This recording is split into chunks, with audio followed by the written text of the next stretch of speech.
About making people feel comfortable, and it's hard when the lights and the intensity. There's a goddamn camera, so it's a lot. But so you've done television before. Yes. What the fuck is that like?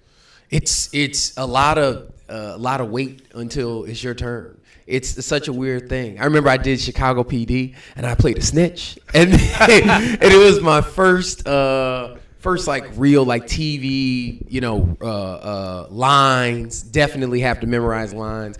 And I'm in this scene with one of the main detectives, and I remember I sat in my trailer from no lie like 9 o'clock in the morning to about like 6 p.m.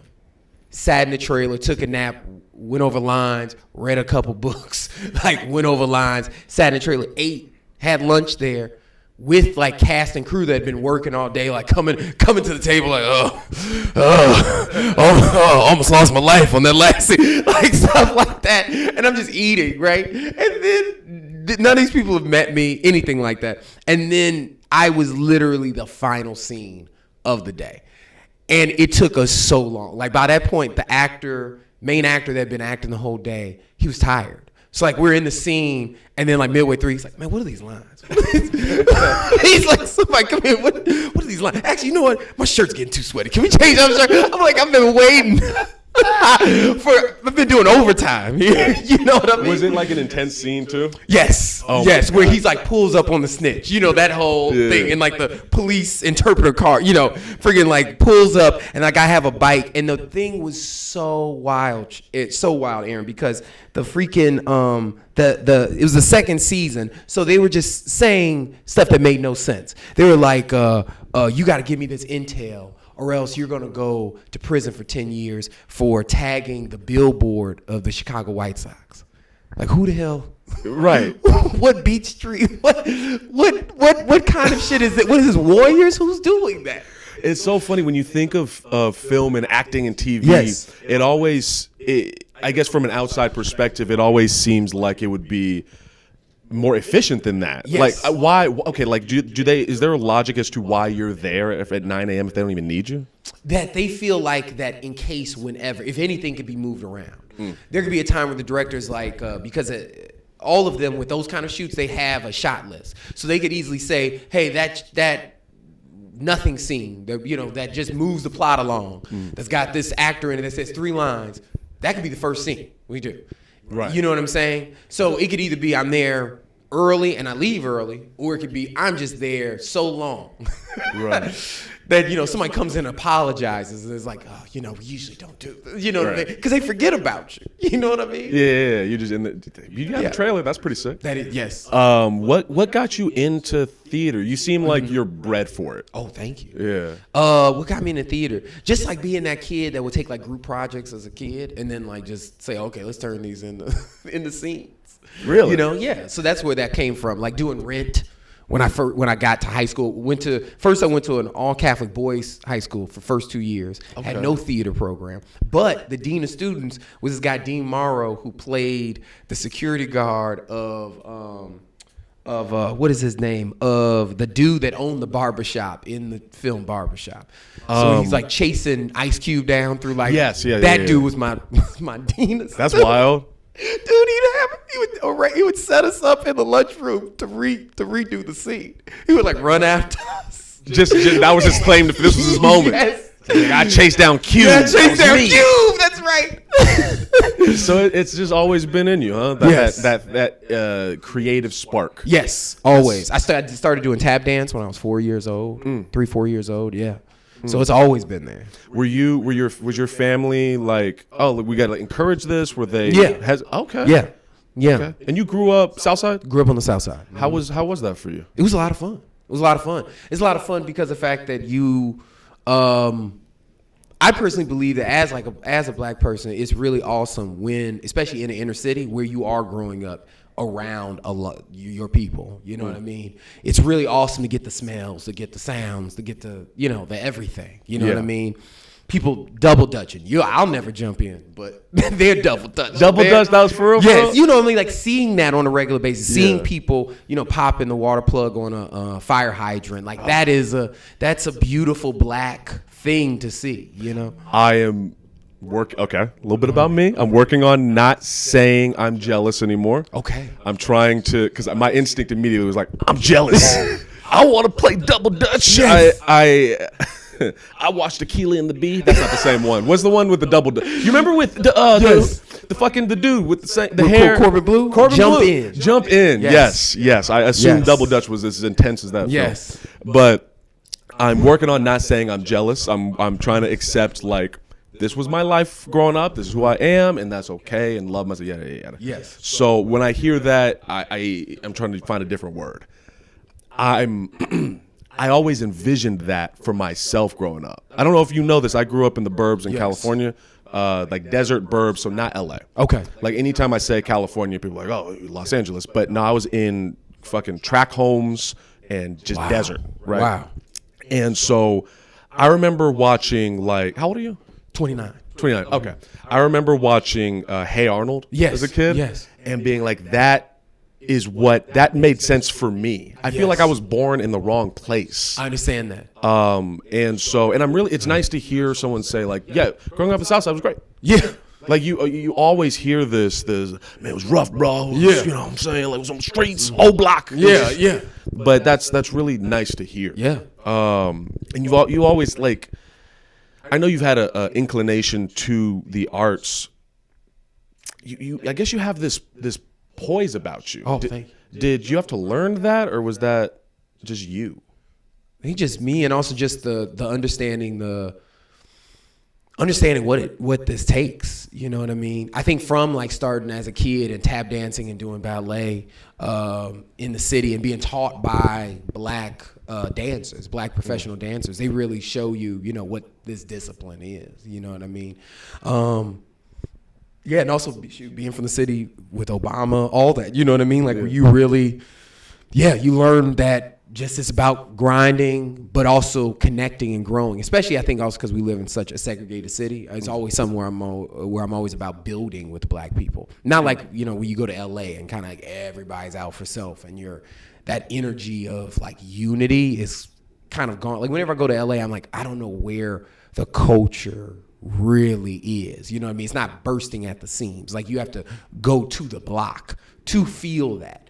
But here, as you could be on the train and it's between one stop. You could feel the difference. It's palpable. It's palpable. Yeah, it is. That's another thing I love about this. This is going to sound strange, but I actually like the segregation to some degree. I understand what you're saying. Yeah. Like I don't like the economic destruction that the segregation has brought. But it's nice. Like, you never get bored. No. If I want, we're in Albany Park right now, and Albany has a vibe. But if I go to Lincoln Square, that's a completely different feeling. Totally different from what is the area in Belmont? Was it Boys Town? Boys Town, yeah. Boys Town's a different feeling from Pilsen, which is different. That's right. And, like, it's the culture, right? And I don't want to say that. Maybe I'm saying this, that segregation is good to some degree. Not like. The preservation of individual cultures is really, really nice. It's rich. Mm-hmm. Yeah, I understand. I totally understand that. And Chicago has that in, like, you feel, you could taste it. Yes. What is your main art? Main art? Yeah, is it stand up? Is it film? Is it theater? Do you play music? I feel like you. I'm actually getting back into playing music. A cornet, trumpet, and then guitar. Dude, I play bass. Oh, hell yes. Yeah, and I'm learning chromatic harmonica. Oh, wow, damn. Yeah. I want to play music with you. Yes, okay. please, yes. It will be done. We will smoke and we'll play music. I love that. Play some jazz. Come on. Play some jazz, smoke some jazz, cigarettes. So but your main art, so. I would say main art right now is definitely stand-up and acting. And probably like, stand-up and definitely stand-up and, like, TV. Stand-up and TV. Yeah, because I know that's also what I'm writing too. Mm-hmm. What is the ultimate goal? Like, when you envision yourself in terms of your career in the arts, what do you envision the, I guess, perfect situation to look like? Having, like, a major production company where I'm able to truly fund and help with the full creation process of projects that are truly the full intention is on telling a story through the lens of folks of color. Like that is that right there is huge for me. You know what I mean? Like I think about like Keke Palmer starting a network, right? And you think about like Marsai Martin from Blackish, Yara Shahidi from Blackish, Viola Davis, and who else? Denzel and Kerry Washington. All these black people have their own production companies. What's his name? David what's his name? From Judas and the Black Messiah. Oh, yeah, I know you're talking. Yes. Is it Daniel Kaluuya? Yeah, Daniel Kaluuya. Yeah. But like he has a production company. So I'm just saying that like if you're black and you have a network, you have all of these black people that can say, man, I've got X amount of projects with all these black people in it. Yeah. I can put on your network. Like that is exciting to me. It's exciting. Like, are you familiar with August Wilson? The playwright? Yes. Yeah. One that created the Century Cycle, one of the best playwrights ever. But you think about like the fact that Denzel and Viola Davis are right now making it their mission to film all of these. They started with Fences. They've done Ma Rainey's Black Bottom. But their production companies are doing that. That's exciting to me. That's exciting when you can have that full control of making sure this happens. Not I filmed it and then the studio head can come down and say, I don't really feel like giving you $5 more. You know what I'm saying? Right. So it's done. That's and again going back to I guess my upbringing and perspective on it. That's something special to me that you do that. Going out, I want to do that again too. By the way, volunteering with you, yes, was enriching. When I first started doing stand up again, where I was doing stand up from, my big inspiration was Chris Rock. He was one of my guys. Yeah, and you know when you first start doing stand up and you're basically emulating another comedian, like you haven't found your voice. I was just Chris Rock. I was just a shitty Chris Rock back in the day. But I remember most of the stuff I would write, because of my environment, it would just be angry and an indictment towards white people. Yes. It felt like I was craving this culture. I was craving being around people that looked like me, feeling safe. I was craving that. And so I was lashing out through my art. And now that I'm out here and I can, meet people like you, I get to hang out with Rachel and Ty and all that, I feel safe. And now I like the idea of, instead of putting down the people or mocking the people that are the oppressors, lifting up the people that are being oppressed. Absolutely. I like that. It feels exactly good. And I very much respect and appreciate your vibe, your energy. Oh, thank you. You seem pretty self-aware. Like you're aware that you're magic. Oh, yes. Okay. Thank you. Yeah. No, like Rachel and I she was literally like, he's a genie. He's going to pop out from under your bed. Like, I have a question. It's going to sound weird. You are everywhere and nowhere. Yes. Yes. How? Why? What is because it almost seems like your perception of time is outside of the universe itself. What is going on? What is happening? Like on a day, can you break down a regular week of Max Thomas? Yeah. Waking up early, like immediately, like no coffee, waking up at like 6 o'clock in the morning on some, I don't know, like I'm gonna create Motown kind of shit. like I gotta exercise. Like in my mind, I'm just like, I gotta exercise. I gotta do something. Then I'll eat something. I'll meditate. I'm usually writing, and then probably drop my partner off at work. And Oh, yeah, I was unaware of this. Yes. Do you? Oh, what? Your partner? Yes. Okay. My partner Mo. Okay. Yes. I look forward to learning about Mo. Yes. But please continue. Yes. But dropping them off at school, they're a teacher, and then what else? Usually doing certain odd jobs if I'm not in rehearsal or something, like delivery services and stuff like that. And then, contacting bookers or like making videos. Also reminding myself to like take the master classes that I paid for. Yeah. And then performing at night And also I forget about that, like submitting auditions all the time. Right. You know, like I'm still waiting to hear if I am going to be doing this Dawn commercial. That's something that's interesting. Is like when you, as an actor, where you just want to book at least one national commercial, because that will literally cover your expenses, cover your rent for a year or more. Like, you know what I mean? I have friends that have done voiceover for big brands and has been able to cover all their bills for 2 years straight. That's crazy. Isn't that wild? When you have that in your brain, because the thing is you know for a fact when you're auditioning for a brand, you are there to sell their product. Yeah, we're all actors. You're a door to door sales. Right. You This know is not art. This is not business. This is Right. business. Right. So you know for a fact when you're in that lobby, you're like, damn, this could be enough. Like you could book something that you could buy a house. Right. with. How do you mentally prepare going into that, knowing what's not at stake, Yeah. but like knowing the weight of like this could feed me? Trying to have fun and be different. That's what it is. Not muscling it, not I have to know every single move, but like a lot of these things they ask for, you know, since I'm I'm Second City trained and I have a lot of improv and sketch experience, these places, these auditions, they're asking for a person to be improv. They want a person that has a lot of improv experience. Come on in.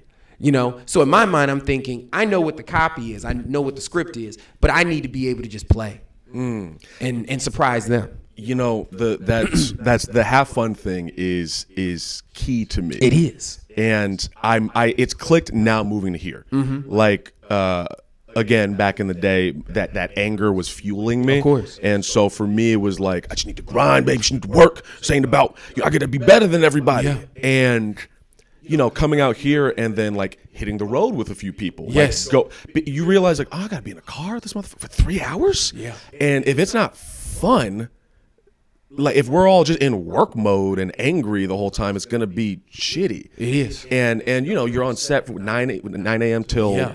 God knows how long, and assuming you're not in the trailer sleeping. Yes. You're working with these people, and if you're not an enjoyable person to be around. Exactly.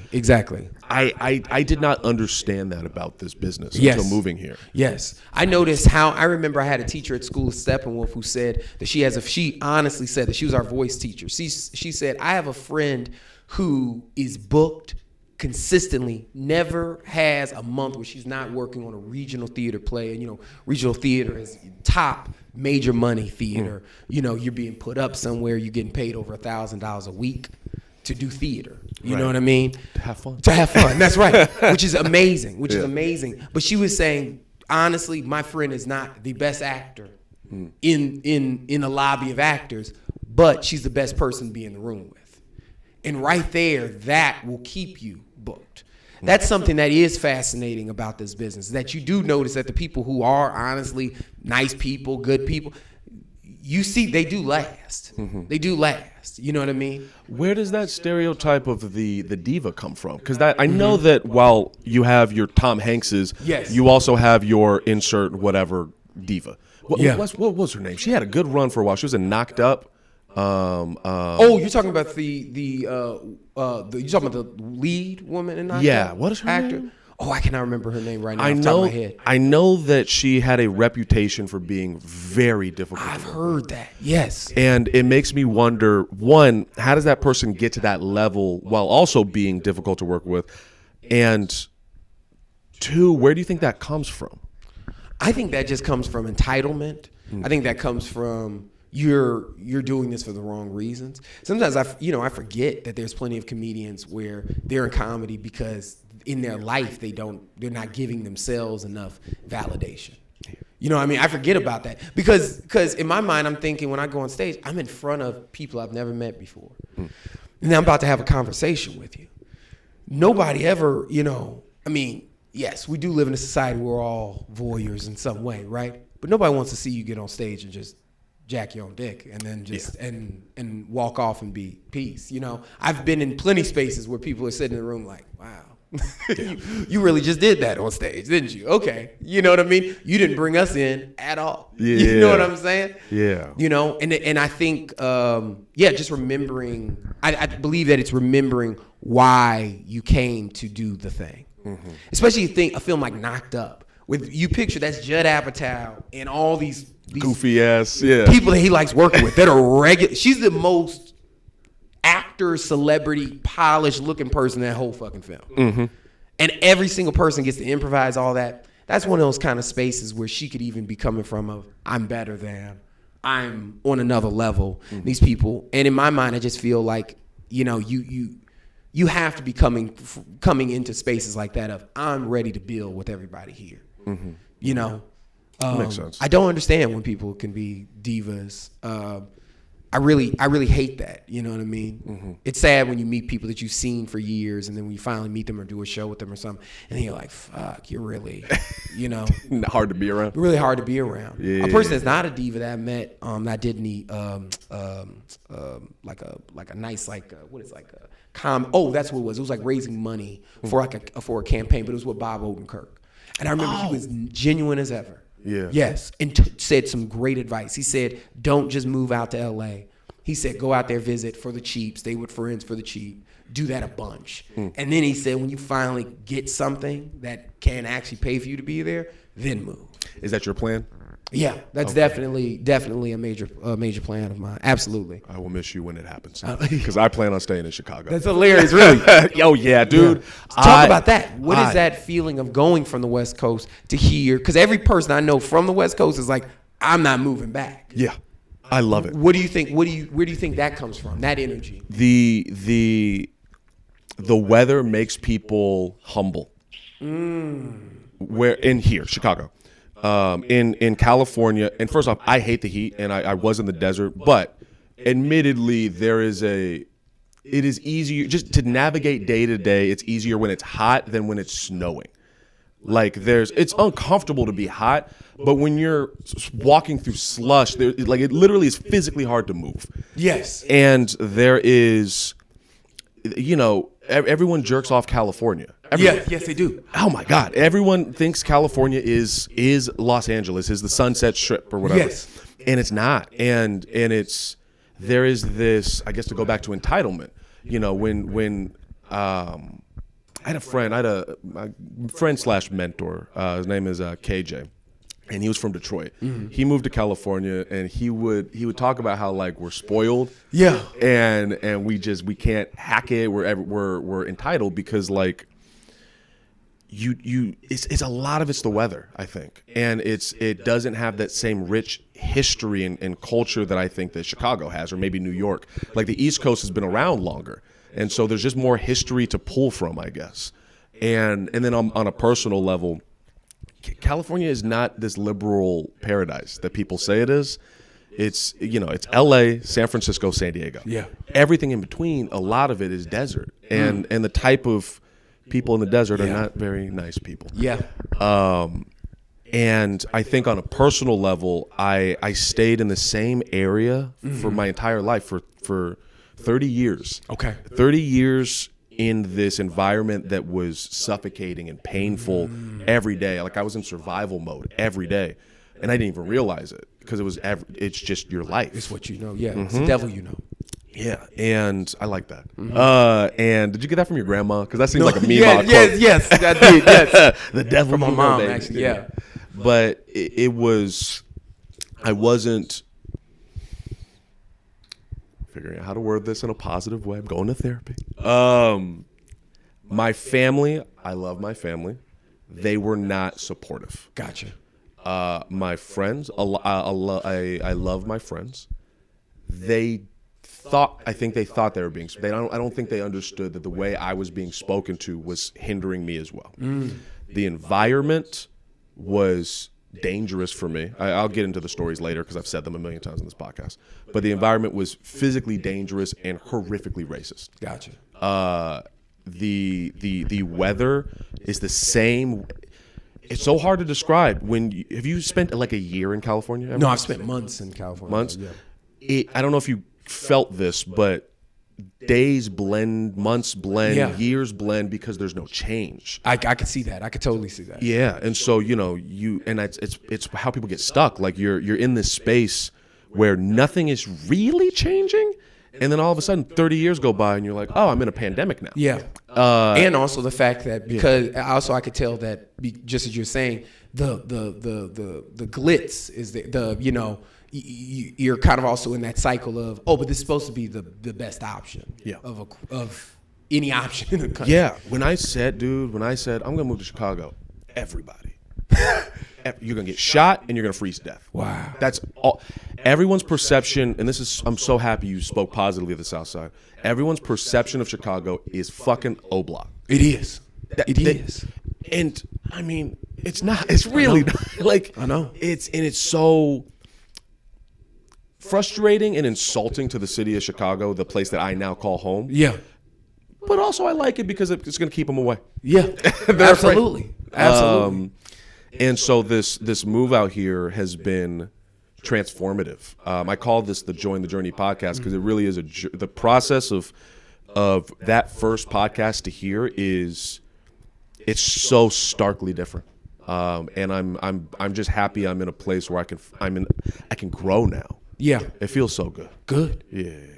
Congratulations. Thank you. Yeah. Thank you. And I think it makes me feel happy to be around someone like you. Yeah. Like if this was like 2016, 17, I would fucking hate you. Really? Because you're happy. Okay. I would think I probably if we were to meet in like 2016, I probably would have projected all of this anger that I had, and I would have been like, he's faking it. There's no way he smiles this much. Oh, there's no reason to be this happy. It's wild, dude. I've known plenty of comedians that are like that to me, and I'm like, dude, I'm living. Yeah, I've seen people with my own eyes shot in front of me. I feel like the more and more, especially as black people, I believe that you're in a country where you are constantly seeing that you could be erased at any moment. And that killer can get off. The country can go back to whatever they're doing. They could care about it for a moment, march for a moment, go back to whatever the hell they were doing before. So knowing that, I'm like, if I'm going to go tell jokes, I mean, how many generations of black people, that wasn't even a second of a thought. Right. to consider that, I'm going to make a living successful to fuck around. Exactly. Yeah, to do what we do at the cookout. There you go. Yeah. Exactly. Now, and it's to speak to that, I think the other part of it was that I was in a place where I was being gaslit. So I would be told I was racist because I got excited for Black History Month. Oh, that's wild. I would be told I would go to church. I went to an all-white Baptist church. But why? Because where else do I go? That was the only option? Yeah. So that's the option for like your black family to go to that white church. Wow. And the other part of it is my family, from what I gather, early into integration. So, and I'm speaking specifically of my mom, the way to survive, the way to survive around white people is you make them comfortable. If they're not comfortable, they'll kill you. Of course. And like it's so fucked up, the self-hatred that comes from being put in that space where it's like, well, we have money now, and so that we should be successful. This is success, right? What they're doing is success. And you get put in this space where they tell you that, your experiences aren't real. I would go to church, and a lot of their family members were cops. So I would be getting fucked with by the cops. Wow. I would come there. I would say I would be in youth group, and I would say like, yeah, the cops aren't all nice. They're not my fucking friends. Exactly. And I'm glad that the camera's on you and not me. I would be told things like, were you listening to that rap music, Aaron? Or were you sagging your pants again, Aaron? And I remember, and I made a little comedy special. I'll send it to you. Please. I'm excited about it. But I remember there's this particular story. Before I say the very negative story, let me say that these people mean well. They don't understand. well, at the time they did not understand. 90s, early 2000s. If they're behaving and think the things they think now, with as much information, as much as we've seen, as much access we have now. If they still are the way that they are now, I don't know. I don't talk to them. They can go fuck themselves. If they have changed and grown and taken in all that we have now, and have a little change of heart, then I'm like, all right, you just didn't understand. That's on them. So, Chris Rock, big inspiration. I was about 15, 16, and I had this youth pastor. He was like, I didn't have a father figure. My grandpa was my main father figure. He passed away when I was about 13, 14, which is the worst time. Yes, it is. For your father figure to die. It is. And I was just scrambled. Any older male, all of them old white dudes. All of them. And they horrific things they would say. But this guy was younger. I think he was about 21 when I was about 16. And I remember getting called a nigger or whatever, the usual. And we were arguing about, I was very vocal. We were arguing about who can say the N-word, who can't, yada, yada, yada. And he said, he was quoting Chris Rock. Or he used Chris Rock as a quote. He said, there's niggas and there's black people. Yes. And the niggas have got to go. That thing, white people love to use that. They do, yeah. And he said, and I'm quoting him, he said, well, Aaron, there's niggers of every race. There's black niggers, there's white niggers, there's Asian niggers, there's Mexican niggers. And what he's trying to say is there are, what's the word? Do you know what I'm trying to say? There are, let's say low energy people. Yeah. Low vibration people in every, which is true. Yes. But the way you're expressing, crazy. We are in church. I can't say shit. Oh, but you can say nigger to me over and over again. That is horrific. You're right. That's traumatic. By adult, like I wasn't just him. It was the adults were all around talking about this, and you lose your fucking mind. You're like, it's like this doesn't feel right. No. And when grown adults are telling you, you're crazy, this is your fault. Why you made those skinheads jump you? It's fucking crazy. Yeah. I dated this girl whose dad, I remember I was getting fucked with by Karens at the time, but we didn't have a word for it. And they were calling the cops on me. They were screaming at me. They were telling me to get out of stores and shit, following me around. Yeah. And I was bitching about it to who I was looking to as a father figure. And he said, Aaron, it's your responsibility to make people feel comfortable. Wow. It's fucking disgusting. It is. The way these people think. And I don't even know why we were talking about this. Sorry, I go on when I'm trying to not, when I talk about it, it's like I go back into the memories of it.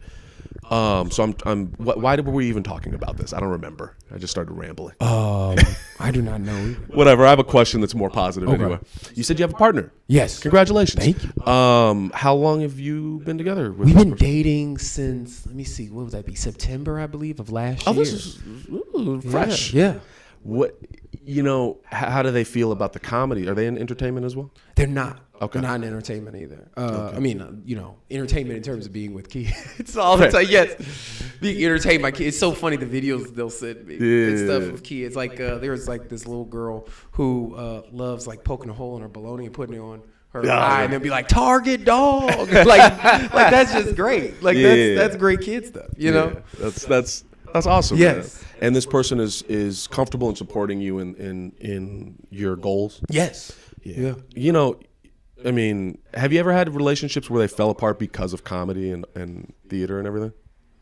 Not really because of that, but more so falling apart because I realize that in relationships where, you have people, if you're in a relationship with a person or with two people who are like going after something, like really, really are deeply, goal oriented over something that is just a huge, it's a far reaching goal. You know what I'm saying?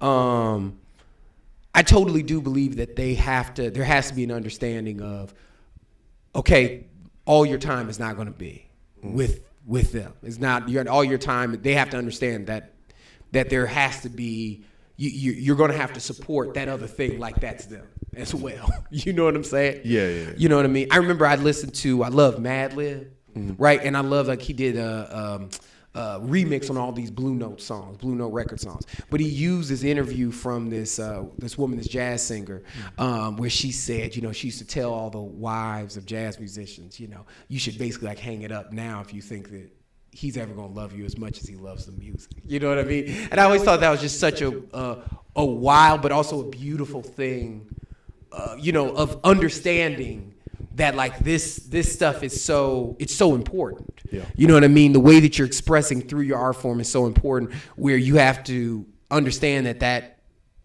your support of your partner's truth is just as important as supporting your partner for their smile or for the fact that they, are considerate. Mm-hmm. You know what I'm saying? I do.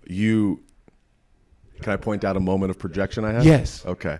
So you know how I worded that? Have you ever had relationships fall apart because of comedy? Yes. I just realized I asked that the way I did because that's what happened to me over and over again.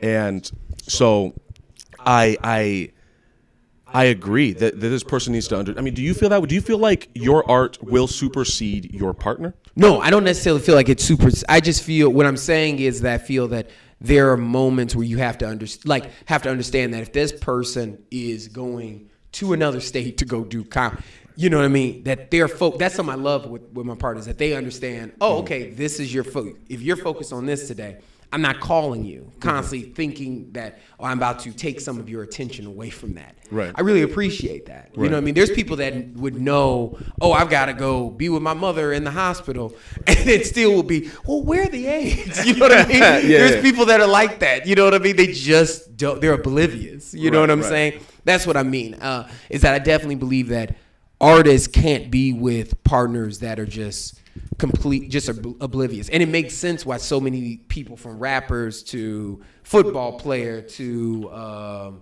painter or to musician to actor, a lot of them are with the same person. For DMX, no matter how wild DMX was with the same partner for over 20 years. They hold you down in the shit. Yes.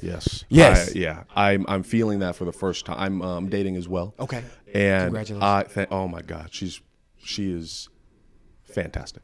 Yes. Like I really can't put into words what it's been like to not over sexualize someone, to really get to know somebody.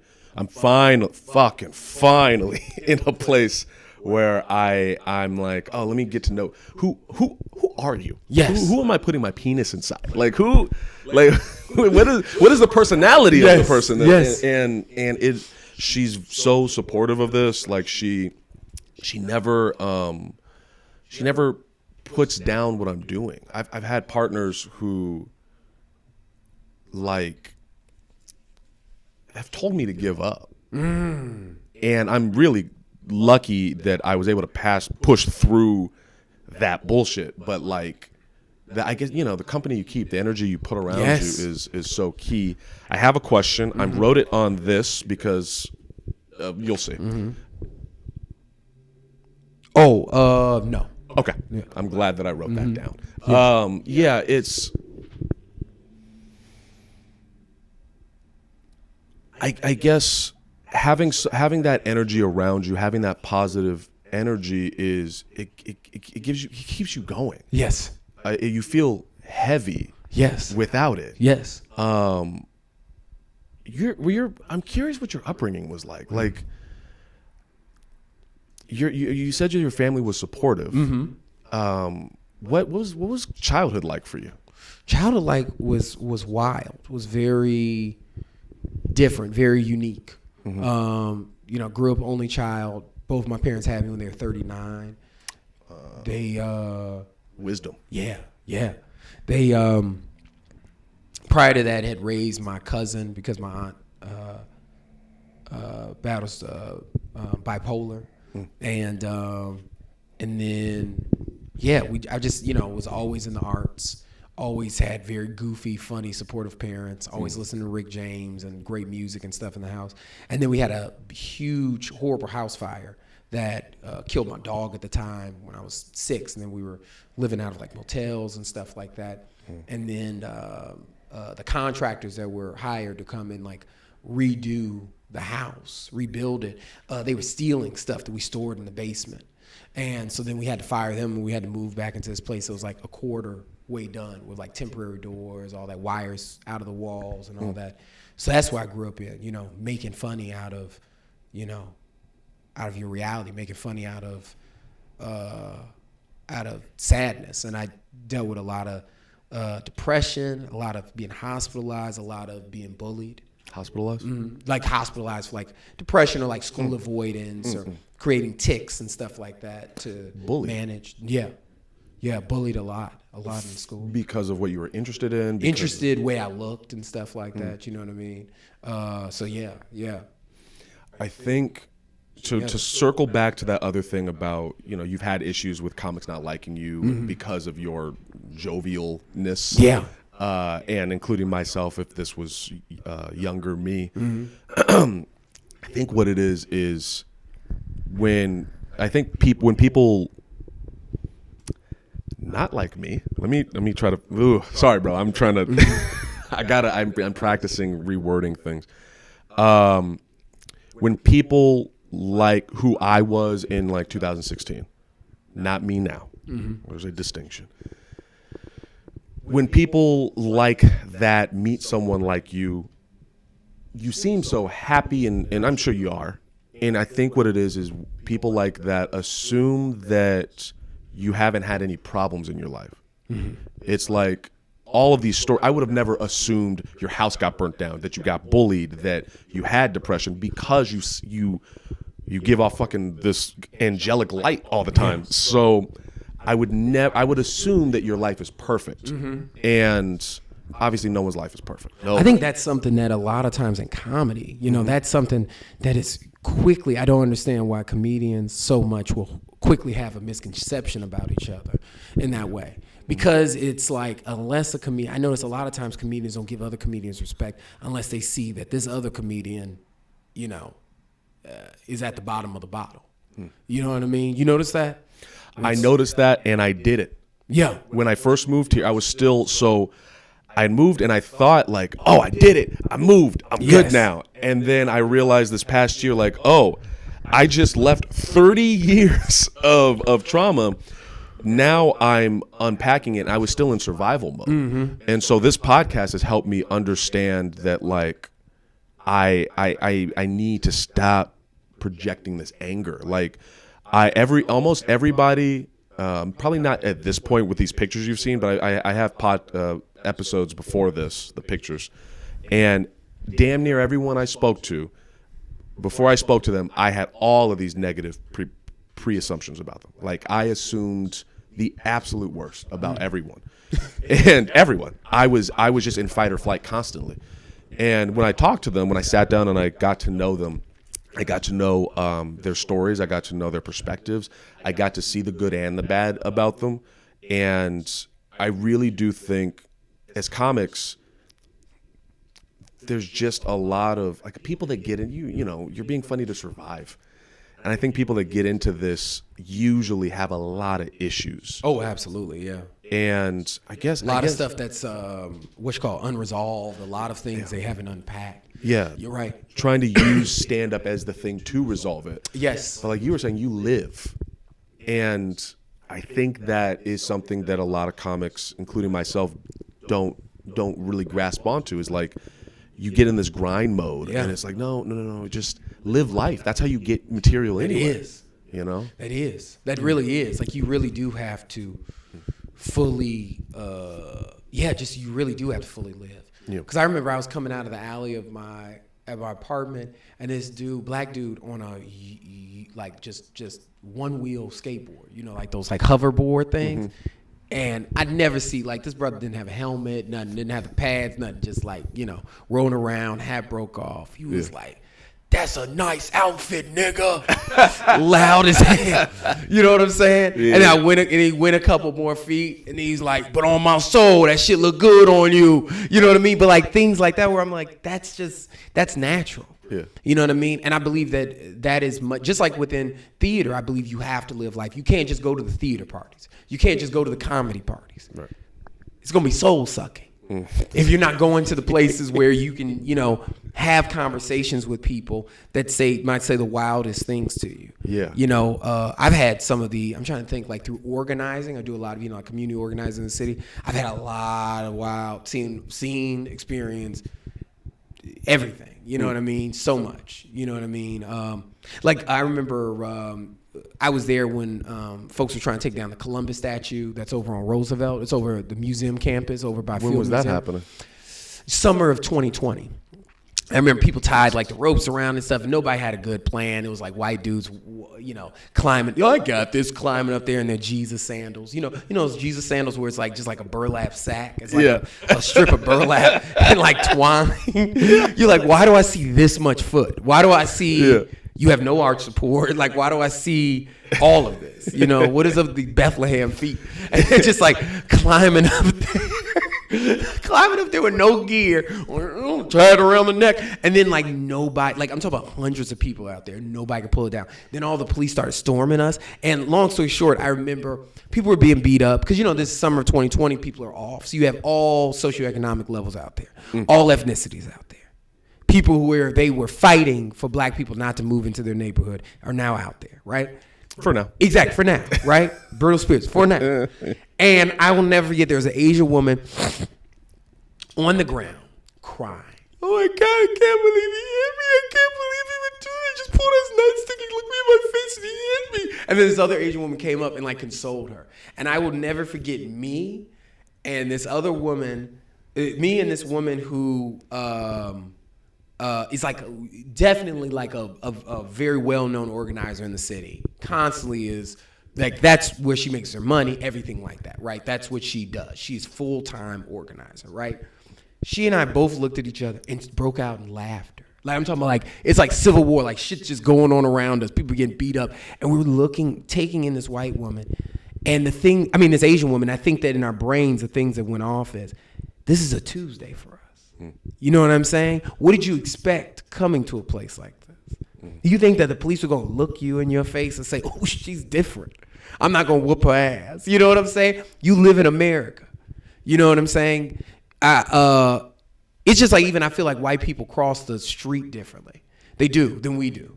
You ever see like when white people walk across the street and they'll walk even when it's a green light and they'll have their AirPods on and they're, you know what I'm saying? They're not looking like, oh, how can I maneuver through traffic? Be nice. It's none of that, because of the fact that it's expectancy that the law is already on your side. There's so many people like that, Yeah, I grew up around them. right?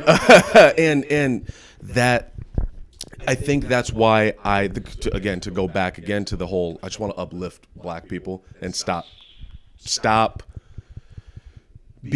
attacking the white people and just uplift the black people. And Exactly. I think part of that was realizing like, this is maybe a cynical take, but I don't think that it's gonna change. No, I know. America runs on it, like Duncan. Yeah. It really does. It just runs on this racism. It runs on separatism. It runs on segregation. I agree. I thought, I used to think I could explain it to them, and you can't. No, and because they know what it is.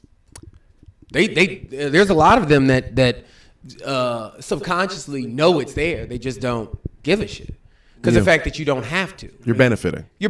Right, You're benefiting. You don't have to think every day, I got to have the receipt on me before I walk out of the store. You're not thinking that. You know what I'm saying? If you're benefiting. And it's And also, I also will say this, that I also do believe that it's ridiculous when people say, oh my God, you're talking about that or whatever.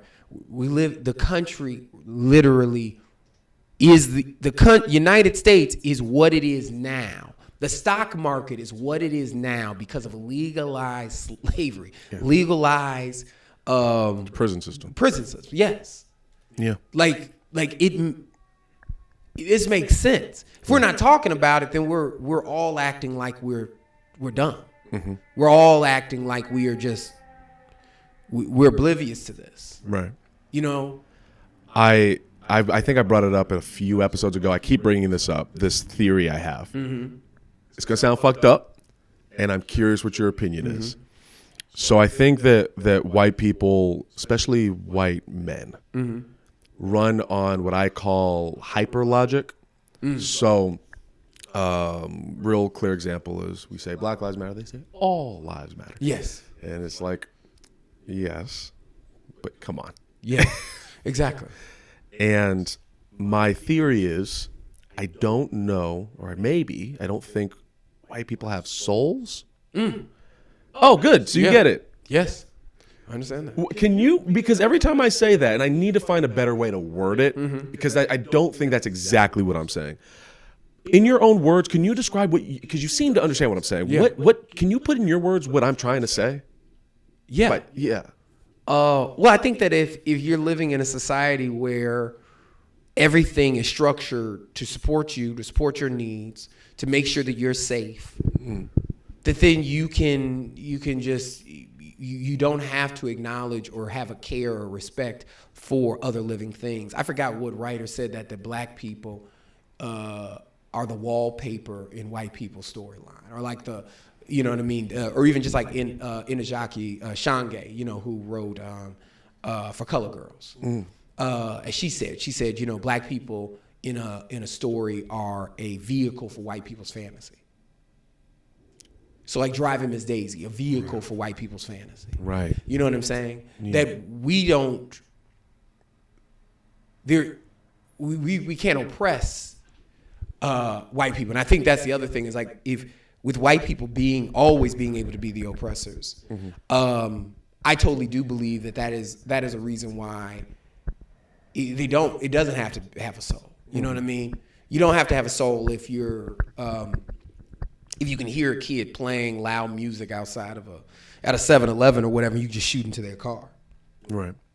Can we describe soul? Maybe that's Yes. the word. Like when I say soul, I don't know any other way to describe it. I believe soul means the thing that connects you to everybody. I believe soul is the thing that then makes you feel respect for other people. It gives you consciousness. It gives you consciousness. It makes you understand like that this person. I look at this person as a human. You know what I'm saying? That's something I remember. This dude this actor was in Training Day. There was in a lot of films where he played like a blood. He went up high into the ranks in the LA like blood system. And I totally forgot his name, but he did this amazing documentary where he talked about how he broke down gang culture. And he said in gang culture, you were taught, which is true, you were taught to look at that other person and say, that person doesn't have a soul. That person is nothing. That person's a crab. That person's a nigga. That person's this person is weak. We have all. They say when you go and do a drill on somebody, you have a different way of word. You're not saying, "Oh, I'm about to go ride on Samuel Johnson III." You know, with 3 kids and blah blah blah. You know what I'm saying? It's kind of like what the military does. Yes. So you have to dehumanize this Dehumanize, person. yes. Right. Okay. Now let's say, is that in a vacuum? If a white person, like, we have this generational bullshit go on and on and on and on. Let's say there's a white person, white male that is born in a vacuum, born magically outside of all of this. Do you think they still have that in them because of this generational stuff? Or do you think that, I guess to simplify it, how much is nature, how much of it is nurture? Because I'm really getting to the point. I believe so much of it is nurture. Okay. I believe a lot of it is nurture. Okay. I believe that the thing that's nature is that unconsciously, because you live in a country where unconsciously it puts you on top. Yeah. You know what I mean? Where you're walking down the street and you see H&M ad and it says pure white shirts and things like that. And it shows white people wearing these shirts, you know, or the whitest teeth or the whitest milk or whatever. Like that stuff still lives in our society. That advertising for better looking for hair that's European, all of those kind of things, those things play onto your mind immediately. You know. I think you're right, and I think, have you seen oh god damn it, Lovecraft Country? Remember the Tulsa episode? Yeah. So that was the episode that put me in therapy. Okay. I watched it and I I've never seen white wrath depicted so accurately. Yeah. You've always grown up in this. You always been in the South Side? Yeah. Have you ever like lived around white people? No. Okay. I think what's going on in my head when I describe this lack of soul stuff, I think to preface, I think you're right. I think it is mostly nurture. Mm-hmm. But on a personal, visceral level, the way to just picture Tulsa, that attack, I've experienced that multiple times when they surround you and there's this thing in their eyes. It's nothing. It's glazed over. It's snake-like. It's really hard. It's horrific to describe. But it like you were saying, we are wallpaper that they want to tear down. Yeah. And the times I've been jumped, they look at you like they're hunting a deer. Mm-hmm. Like there's this, and it's not even like I'm hungry, I need to kill the deer. It's bloodthirst. It's like I need, like it's lustful. Yeah. It is lustful violence from them. And so I think I believe like the analogous to like how any human feels of wanting to get rid of like mice or vermin in your space. You'll do whatever. Yeah. You know what I mean? You're excited. Yeah. You go to the store and you're like, oh man, I hate that I have to buy this rape, but you're excited to spray it. You're excited to get rid of them. Exactly. That fulfillment. Mm-hmm, mm-hmm. You know what I mean? I do. And I think that's what's coloring my feeling of like this has to be we are going to wrap up soon, but this has to be nature in my head, because I'm like, how do you teach somebody to be this goddamn bloodthirsty? Exactly. But it's society, years. Yeah. Let's not end on a depressing note. What would be the last thing you would like to discuss or like to say to the camera? Please check me out. Check out my new Comedy Central taping. Max Thomas, Comedy Central featuring. Yes, so please check that out. Rachel sent me that. Yes.